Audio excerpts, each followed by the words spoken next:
And I know it's an area that you've been looking at closely. We've seen the Productivity Commission initial report out saying that maybe we change the copyright laws. Artists, intellectual property creators not happy with it. What do you think of that discussion? Well, thanks, Kieran. It's great to be with you. It's an important discussion. It's something I've been talking about for 3 years since being elected. So it's nice to see that I guess it's becoming a lot more mainstream given the importance of AI for our community. And the reality is that it creates opportunities, significant productivity gains, economic growth. But there is some risk and there is some trade-off, and we need to make sure that we get the balance right in protecting artists in particular when it comes to copyright and the time and effort that they're putting into creating that content, but also understanding that the content that is created and is on the internet and on the web does allow AI machine learning to generate so much new content. So this is the trade-off. And what we're really lacking from this government is leadership.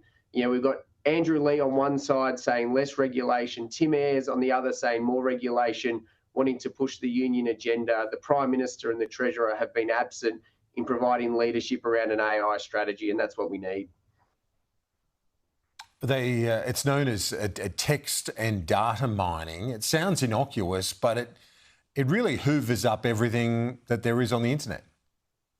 Yeah, correct. And I worked at a tech startup before politics, and we called it scraping, and it is literally scraping the internet for information. And so there is a real philosophical question that governments need to answer around where we go in terms of once you put content on the internet, publicly available, who owns it? Is it therefore public for everyone?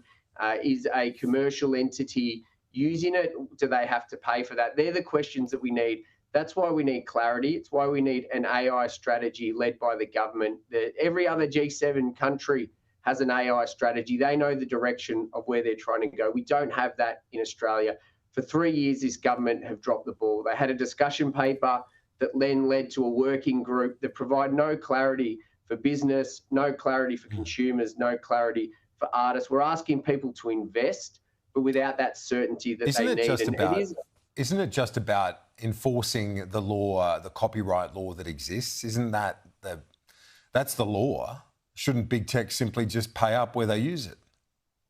Well, it's a great point, Kieran, and that's the first question that we should be asking when it comes to AI. It is a new technology, but in many ways, the first question is, do the existing laws adequately protect consumers and protect businesses, and should they be enforced to a better degree? Because AI impacts everything. So that's the question the government should be asking. Do the current copyright laws, are they fit for purpose, and do we just need to enforce them better, or are they not fit for purpose and do we need to change them? But yeah, they're correct. That's what they need to answer as we stand here today.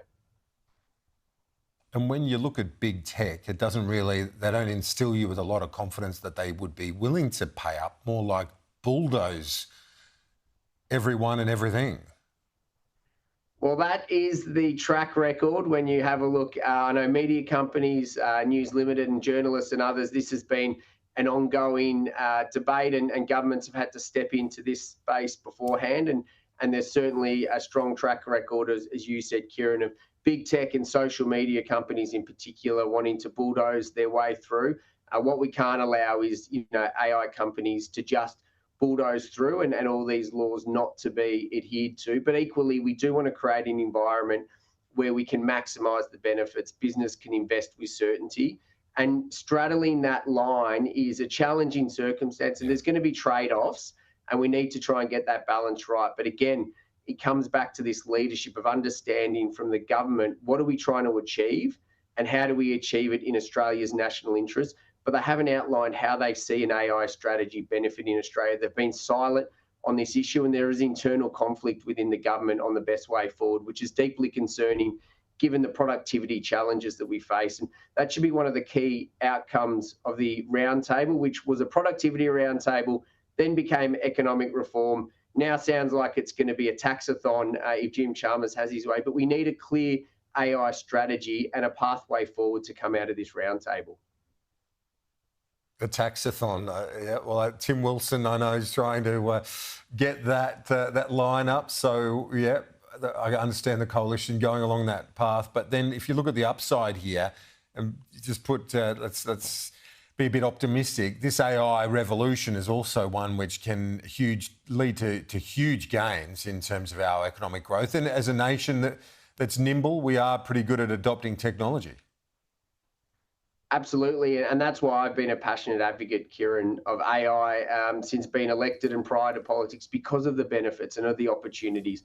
And it's not making people work longer or harder. It's allowing us to work smarter, make the most of our time, get home sooner to our family and friends, and do jobs that we find really enjoyable and engaging and creative. Because a lot of AI is that mundane, joining the dots between data that some people love and others don't. So how we unlock those productivity gains for the economy. But just as importantly, there are so many opportunities when it comes to health, when it comes to education, when it comes to other services that governments provide, whether it's Services Australia, My Aged Care, NDIS. How can we use AI and technology to ensure that as governments, we're delivering services to the community in the most efficient way possible to give them a better experience, to get that money and that support to those that need it so much? They're the big questions that we as lawmakers need to be asking ourselves. Mitigate that risk, but unlock the opportunities for the country, because it's on every level. AI will impact us all, and we need to have that leadership and make sure we get the positives out of it.